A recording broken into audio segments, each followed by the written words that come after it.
7 casas malditas en 7 ciudades diferentes de México. Todas presentan actividad paranormal intensa y todas esconden una historia hórrida, como un exorcismo que salió mal. Aventurarte a explorar estas casas malditas podría ser lo último que hagas. Prepárate, porque estás a punto de entrar en las 7 casas más embrujadas de México.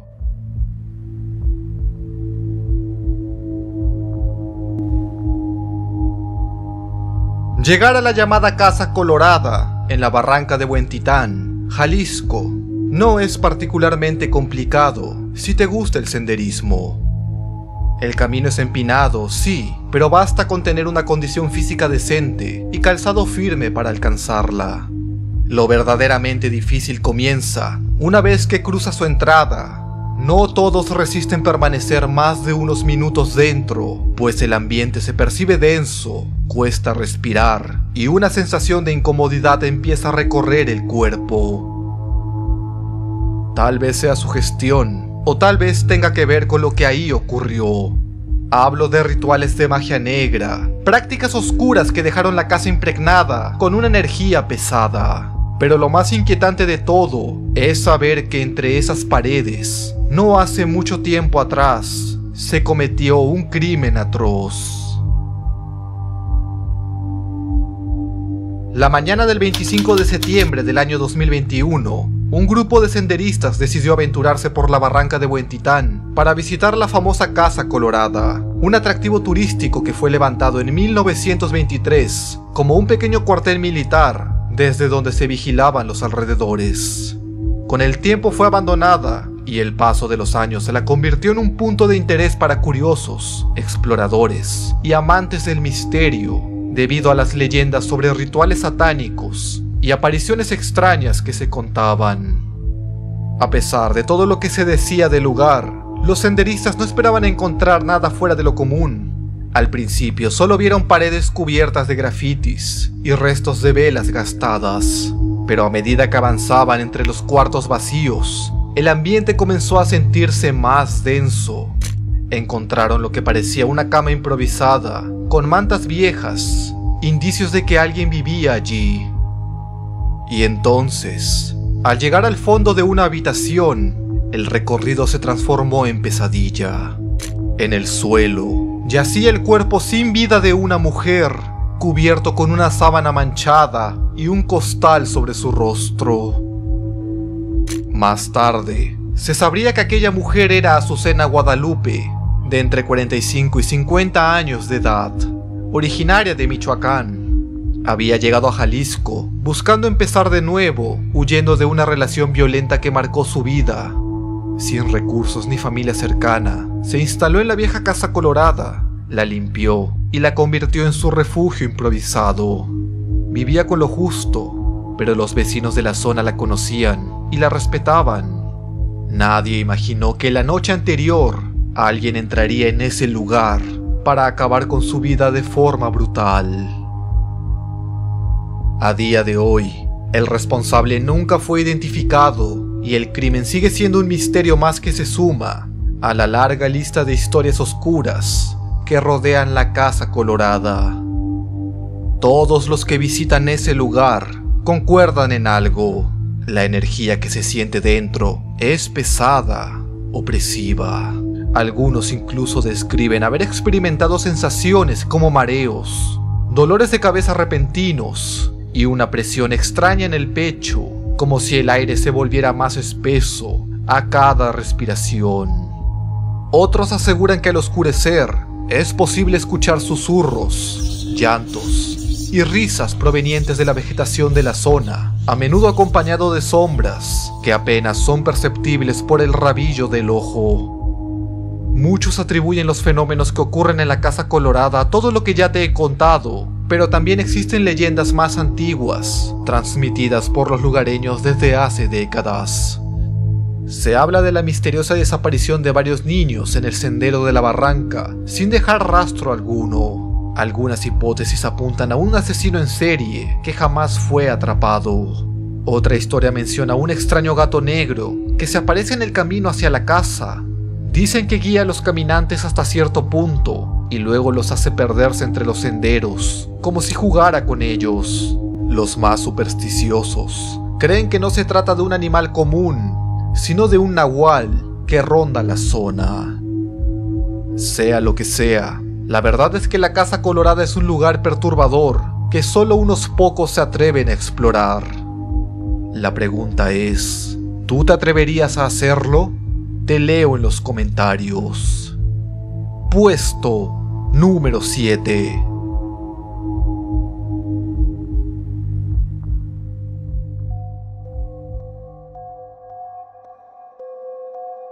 Alex Valenzuela llevaba trabajando en el negocio de bienes raíces desde hacía ya varios años. Había recorrido decenas de propiedades en Veracruz, casas viejas, locales abandonados, terrenos en ruinas, pero ninguna le provocaba la misma incomodidad que aquella vivienda en la colonia Playa Linda, en Veracruz.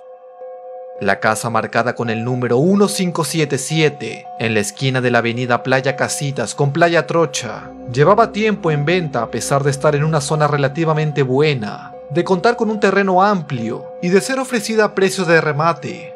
Sin embargo, ni así lograban venderla. Nadie quería comprarla, y vaya que tenían buenas razones. Aunque de cierto modo, Alex entendía por qué, ya que cada vez que iba a revisar la casa, algo lo mantenía alerta. Decía que el ambiente ahí dentro se sentía diferente, como si el aire pesara más. En una ocasión, Alex debía mostrar la casa a un cliente interesado, que solo tenía disponibilidad en la noche debido a su trabajo. Aunque no era lo más común, Alex aceptó. Después de todo, era la oportunidad perfecta para cerrar ese trato. Al entrar, el aire seguía sintiéndose espeso, pero Alex solo lo ignoró, esperando que el cliente no lo notara. Mientras explicaba los detalles de la propiedad, algo lo hizo callarse abruptamente. Eran pasos que provenían del segundo piso. Ambos se detuvieron en seco y alzaron la mirada. En ese instante, se escuchó como si algo pesado se arrastrara allá arriba. Alex pensó que tal vez un animal se había colado, pero antes de poder decir nada, un grito desgarrador de mujer los paralizó. El cliente salió corriendo sin mirar atrás, y Alex fue justo detrás de él.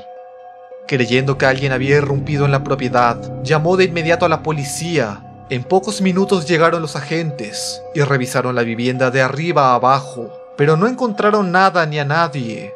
Ninguna puerta forzada, ni ningún rastro de intrusos.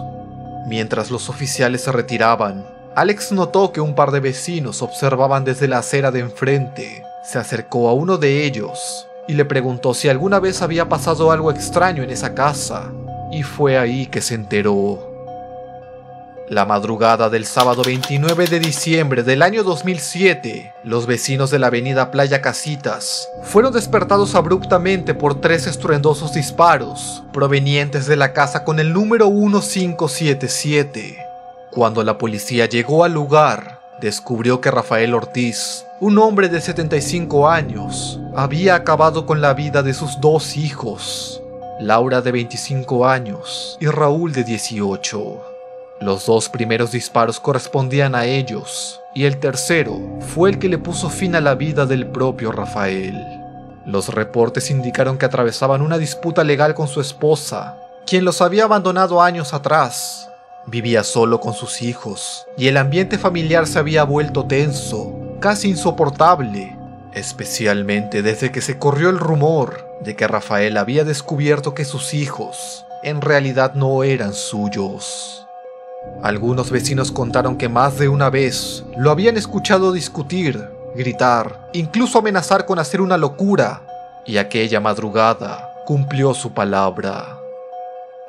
Desde entonces, la casa quedó abandonada, nadie volvió a habitarla, y con el paso de los años, el inmueble fue puesto a la venta una y otra vez, cada vez con el precio más bajo, pero aún así, nadie se animaba a comprarla. Era como si el simple hecho de saber lo que había ocurrido ahí fuera suficiente para mantener a todos alejados. Los vecinos dicen que basta con pasar frente a ella para sentir un escalofrío, una sensación difícil de explicar, como si el aire se volviera más denso justo al cruzar la acera. Algunos aseguran que el ambiente ahí se siente cargado, pesado, como si la casa irradiara energía residual de lo que pasó dentro. Y lo más inquietante es que incluso quienes no conocen su historia, tan pronto entran, perciben algo extraño. Una presencia incómoda, una tensión visible que claramente no quiere a nadie dentro. Los vecinos más antiguos afirman que, por las noches, se alcanzan a ver sombras moviéndose detrás de las ventanas y que a veces desde la calle se oyen suaves sollozos, como si alguien llorara en silencio dentro de la casa vacía. Sabiendo todo eso, tengo una pregunta para ti. ¿Te atreverías a comprar la casa del crimen en Playa Linda? Te leo en los comentarios. Puesto número 6.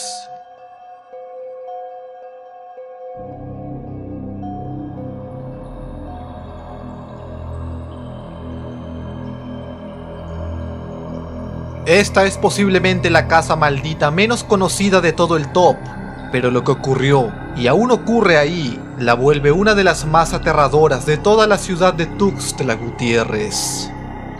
Se encuentra en la esquina de la calle Rosario Castellanos y la avenida Libramiento Norte-Oriente. Evidentemente está abandonada, y su fama de ser un lugar donde espantan en la zona ha motivado a varios curiosos a irrumpir en ella y explorarla. Sin embargo, la gran mayoría lo hizo sin conocer la espantosa historia que le precede y sin medir las consecuencias de a lo que podrían estar exponiéndose. Todo se remonta a décadas atrás, por los años 70 u 80, cuando unos gritos desgarradores despertaron en plena madrugada a los vecinos de la calle Rosario Castellanos. Un hombre, cuya identidad quedó en el olvido, asesinó a toda su familia, a su esposa, a sus 2 hijas, sus suegros y una cuñada que vivía con ellos. En total 6 víctimas. Los gritos de horror pusieron en alerta a todo el vecindario, y en cuestión de minutos la policía llegó a la casa y forzó la entrada. La escena que encontraron los dejó perplejos. El hombre estaba sentado en la sala, empapado en sangre, y a su costado yacía un cuchillo de cocina que aún goteaba sobre el suelo. El sujeto murmuraba en voz baja palabras inentendibles, como si hablara consigo mismo. Parecía ausente, completamente desconectado de la realidad. Cuando los agentes subieron al segundo piso, donde estaban las habitaciones, y según se sabe, había ocurrido todo, encontraron una escena que, créeme, es mejor no describir. El hombre fue detenido de inmediato y durante su interrogatorio afirmó que cometió la masacre porque no soportaba más a las voces de su cabeza, voces que le decían que haga cosas horribles, que acabe con su familia. Pensó que si finalmente lo hacía, al fin se callarían. Al principio intentó ignorarlas, convencido de que todo era producto del estrés o del cansancio, pero con el tiempo, las voces se hicieron más insistentes, hasta que esa madrugada, harto de ellas, perdió el control. Lo último que se supo de él es que fue recluido en el penal Cerro Hueco, lo que nos da a entender que el Ministerio Público y los peritos médicos no lo consideraron inimputable, es decir, no lo declararon mentalmente incapaz de responder por sus actos. La casa del crimen en Albania Baja quedó deshabitada, y aunque varios vecinos de la zona aseguran que otras familias intentaron habitarla o rentarla como negocio, nadie pudo aguantar la intensa actividad paranormal que ocurre ahí. Se habla de gritos desgarradores que aún se escuchan en las noches, ruidos inexplicables dentro de la casa y una sensación de pesadez que muchos describen como insoportable, una presencia capaz de perturbar incluso a los más escépticos. A un costado de la casa funciona un lavadero de autos, y son los propios trabajadores quienes corroboran que en esa propiedad ocurren cosas extrañas. Dicen sentirse observados a cualquier hora del día, y en más de una ocasión han visto una sombra o una presencia moverse por el segundo piso. Tal y como sucede con muchas otras casas embrujadas en México, comenzó a divulgarse el rumor de que quien lograse pasar una noche ahí obtendría los papeles de la propiedad y se convertiría en su nuevo dueño. Desde luego, no creo que eso sea cierto, pero si lo fuese, ¿te atreverías a hacerlo? Te leo en los comentarios. Puesto número 5.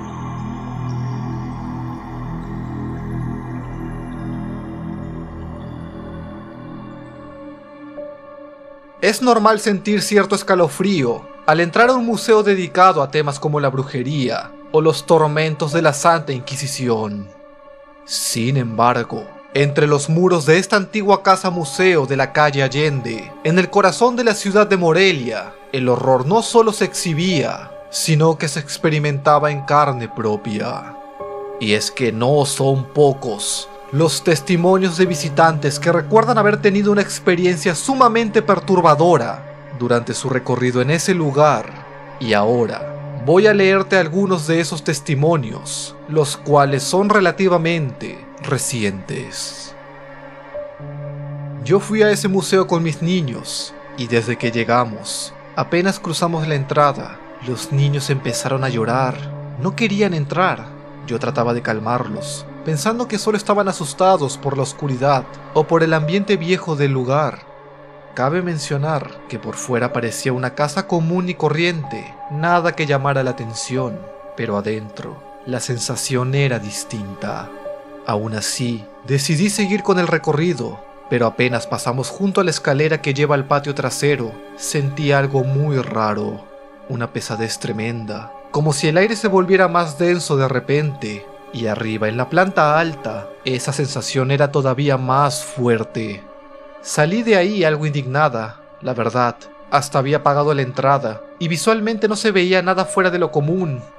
Pero la energía, la sensación tan fea de estar en ese lugar, eso no se me olvidará. El patio trasero, sobre todo, tenía algo desagradable, difícil de explicar. Y todavía me pregunto por qué los niños reaccionaron así. No eran tan pequeños como para asustarse sin motivo. Algo vieron o sintieron que yo no alcancé a entender.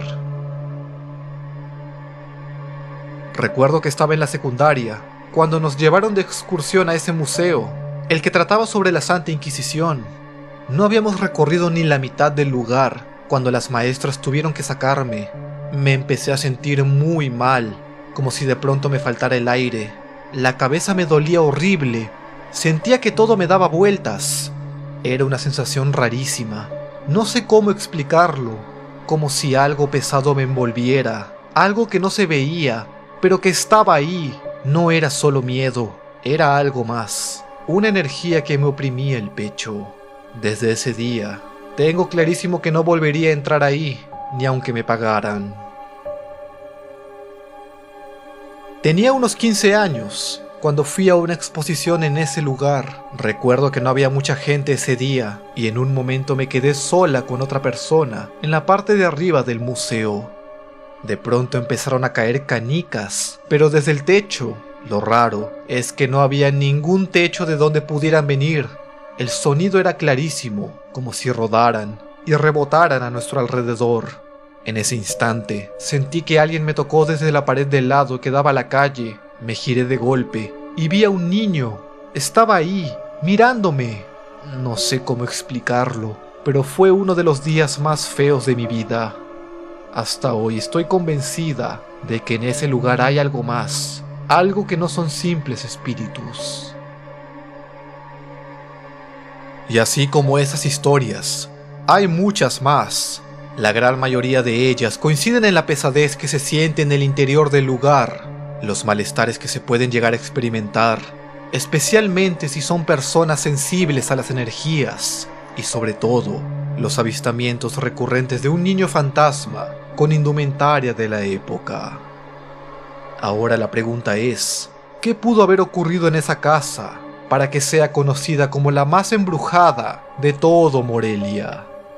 Algunos aseguran que la respuesta se esconde en lo que ocurrió justo antes de que el inmueble se convirtiera en museo. Durante una de las remodelaciones realizadas para montar la exposición sobre la Santa Inquisición, los trabajadores habrían hallado restos humanos ocultos entre los muros y el patio trasero. Se trataban de 13 cuerpos, entre ellos el de un infante de unos 7 años. Se dice que algunos estaban emparedados, es decir, enterrados dentro de las paredes, como si alguien los hubiera querido borrar del mundo, sin dejar rastro. Esa revelación fue suficiente para desatar todo tipo de teorías. Hay quienes afirman que la casa perteneció a un asesino que ocultaba a sus víctimas ahí. Otros que los restos eran mucho más antiguos y podrían corresponder a personas castigadas en tiempos coloniales. Aunque nada de eso ha podido ser demostrado, lo cierto es que la casa con el número 440 de la calle Allende presenta mucha actividad paranormal y hay testimonios de sobra para creerlo. En caso de que todo lo que acabo de contarte te haya hecho querer visitar el museo en busca de una experiencia sobrenatural, lamento informarte que eso será imposible. El museo estuvo operativo entre los años 2003 y 2008, pero ahora es una propiedad privada y es imposible acceder a ella sin autorización. Sin embargo, llega hasta el cuarto lugar de este top por tener la facultad de despertar turbios y escalofriantes recuerdos en aquellos que tuvieron la desdicha de visitarlo en los años que estuvo operativo. Si tú fuiste una de esas personas, agradecería mucho que cuentes tu experiencia en los comentarios. Ya sabes que siempre respondo y estoy seguro de que no soy el único que quiere leerte. Puesto número 4.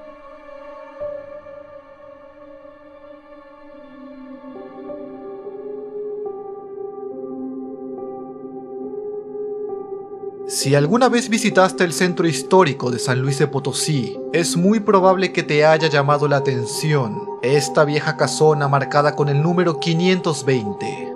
Y no es para menos. Lo primero que salta a la vista es la gran cantidad de imágenes religiosas que cubren sus ventanas y paredes.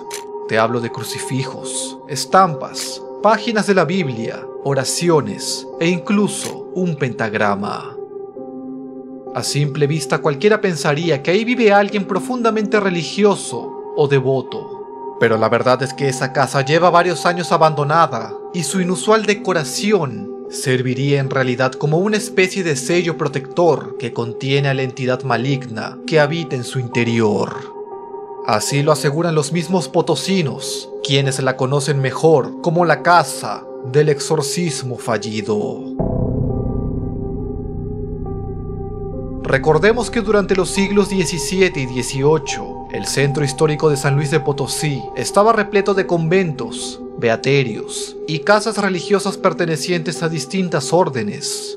Pero todo cambió a mediados del siglo XIX, cuando se promulgaron las leyes de reforma, un conjunto de medidas impulsadas por el gobierno mexicano para separar la iglesia del Estado. Es así que el gobierno ordenó la expropiación de los bienes eclesiásticos, es decir, la confiscación de conventos, templos y propiedades religiosas que luego fueron vendidas o reasignadas a particulares. Y como ya te estarás imaginando, esta casona fue uno de esos conventos, uno en el que en más de una ocasión se realizaron rituales de liberación espiritual, con la particularidad de que no eran ceremonias autorizadas por la iglesia, sino prácticas que algunos religiosos realizaban en secreto, movidos por la desesperación o la fe ciega de ayudar a quienes eran atormentados por entidades malignas. Podríamos decir que eran exorcismos clandestinos, ocultos a la autoridad eclesiástica, pero no por eso menos reales. Según se cuenta, uno de esos rituales salió terriblemente mal.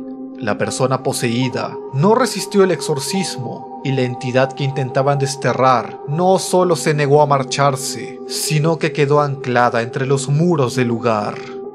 Desde entonces, esa presencia permanece atrapada ahí.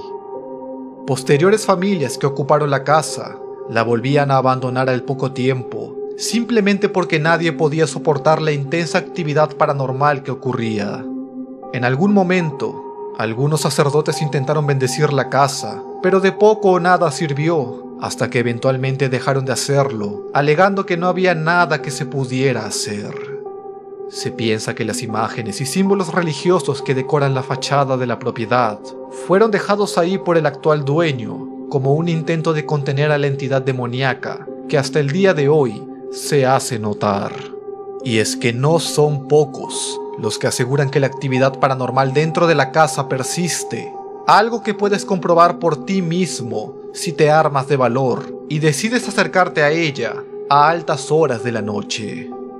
Pero te lo advierto, hay quienes aseguran que se pueden escuchar lamentos y gritos provenientes de la casa, ruidos como si movieran objetos pesados en su interior, y hasta se han avistado sombras que se mueven.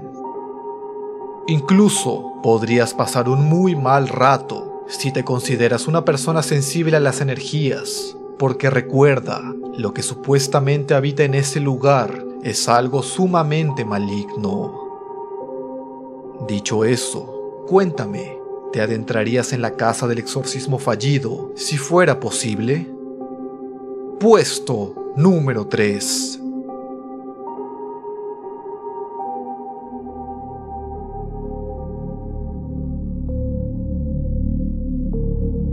Al sureste de México, en el estado de Veracruz, se encuentra la mística ciudad de Catemaco, apodada por muchos como tierra de brujos, ya que durante generaciones ha sido conocida por sus curanderos, chamanes y brujos, quienes mantienen vivas las antiguas prácticas espirituales de la región. Y como no podía ser de otra forma, en una tierra tan envuelta en misticismo, aquí se encuentra una de las casas más embrujadas de todo el mundo. Algunos la conocen como la Casa del Doctor, otros como la Casa Embrujada de la Montaña Maldita.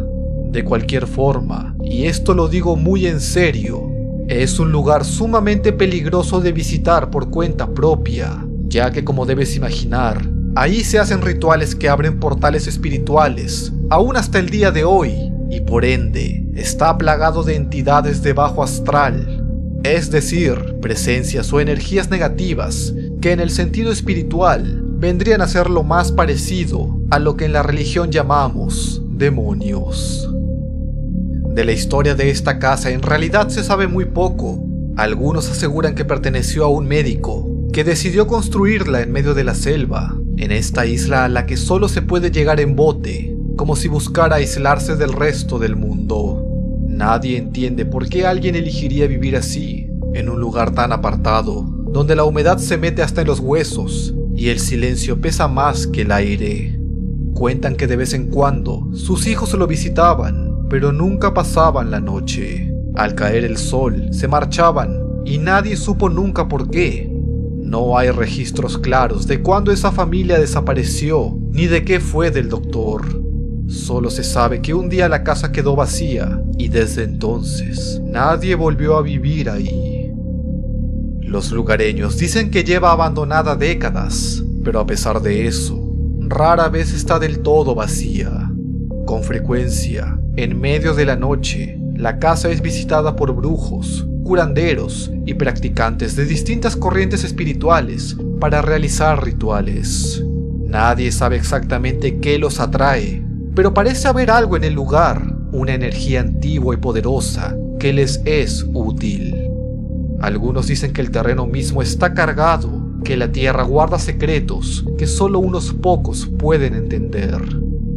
Entre los pescadores que navegan por la zona, se habla mucho de la aparición de una mujer vestida de blanco. Dicen que suele verse en el segundo piso, caminando lentamente de una habitación a otra, como si buscara algo. Pero de lejos, lo más perturbador es otra presencia que algunos aseguran haber visto, un hombre alto, como de unos 3 metros, cubierto por completo de negro. Su figura se distingue apenas entre las sombras, inmóvil, observando desde la distancia. Muchos lo comparan con el Charro Negro, una figura del folclore mexicano asociada con el mismísimo diablo. Cuando dije que era sumamente peligroso visitar este lugar por cuenta propia, hablaba muy en serio. No es un sitio al que debas ir solo, y mucho menos sin protección espiritual. Si algún día decides acercarte, lo más recomendable es hacerlo acompañado, y si puedes, bajo la guía de un brujo mayor de Catemaco. Créeme, la energía que se siente ahí no es como la de otros lugares embrujados. Es una vibra densa, sofocante, que te oprime el pecho apenas te acercas a la casa. Hay momentos en que cuesta incluso respirar, como si el aire se volviera más pesado. Algunos sienten mareos, náuseas o un malestar difícil de explicar. Otros aseguran que algo invisible les ha tocado el cabello o les susurra al oído. Y si no vas con las precauciones adecuadas y con la protección necesaria, podrías terminar llevándote algo contigo, o en el peor de los casos, ser tú quien termine poseído por lo que habita ahí. La advertencia está hecha, así que solo queda una pregunta por hacer. ¿Te atreverías a visitar esta casa maldita en Catemaco? Te leo en los comentarios. Puesto número 2.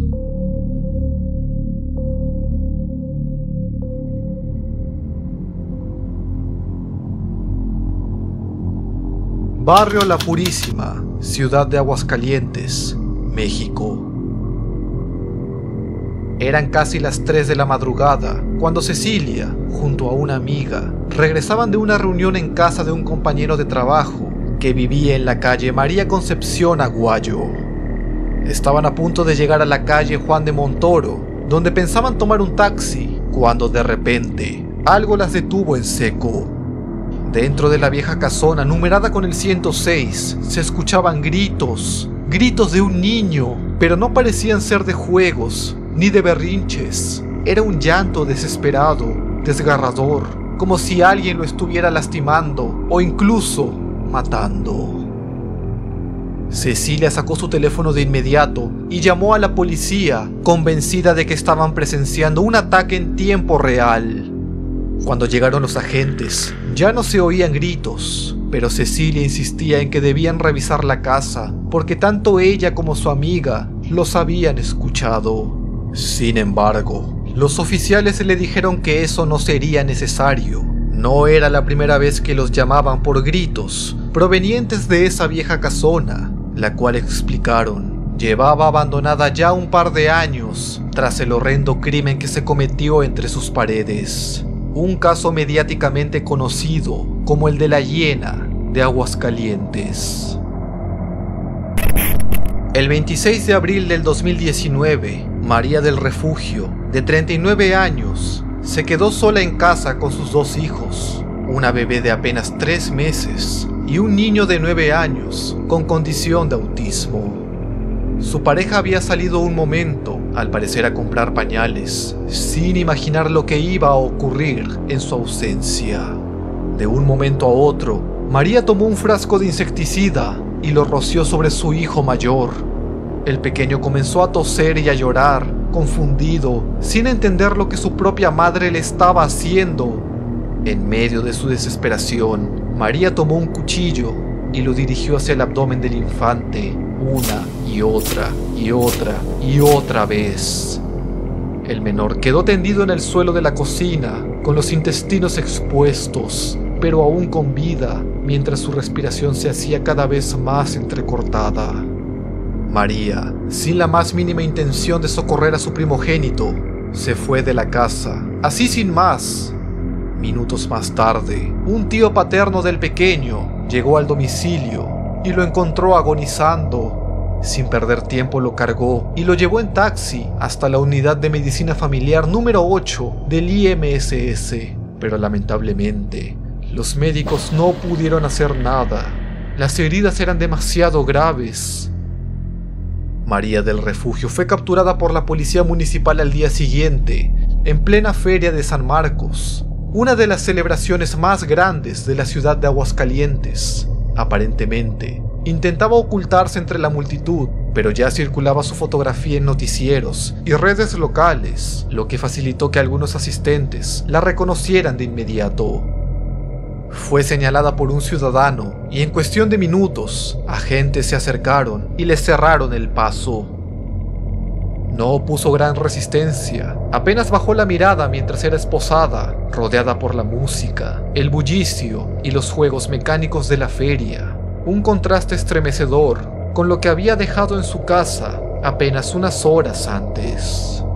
Tras su captura, se determinó que María del Refugio no estaba en pleno uso de sus facultades mentales al momento del crimen. Aparentemente, padecía un trastorno que nunca fue esclarecido del todo, pero que la hacía inimputable, es decir, no podía recibir la misma condena que cualquier otra persona. Es por eso que no fue enviada a una cárcel común, sino que quedó bajo custodia en el área psiquiátrica del Cerezo Femenil de Aguascalientes, una sección especial dentro del penal, donde recibe atención médica mientras permanece recluida hasta el día de hoy. El crimen de la llamada Hiena de Aguascalientes dejó marcada no solo a la ciudad, sino también a la vieja casona numerada con el 106, donde todo ocurrió. Hoy en día, como puedes ver, está abandonada, pero según vecinos de la zona, no está deshabitada del todo. A menudo se alcanza a ver en su interior la sombra de un niño pequeño que deambula entre sus pasillos o se asoma por las ventanas. Todos los que lo han visto concuerdan en que se trata del hijo asesinado de María del Refugio. Pero es durante las madrugadas que ocurre lo más escalofriante. Se oyen los gritos desgarradores de un infante, como si aquel horrendo crimen se repitiera una y otra vez cada cierto tiempo. Si eres de esas personas sensibles a las energías, ni siquiera es recomendable caminar frente a la casa.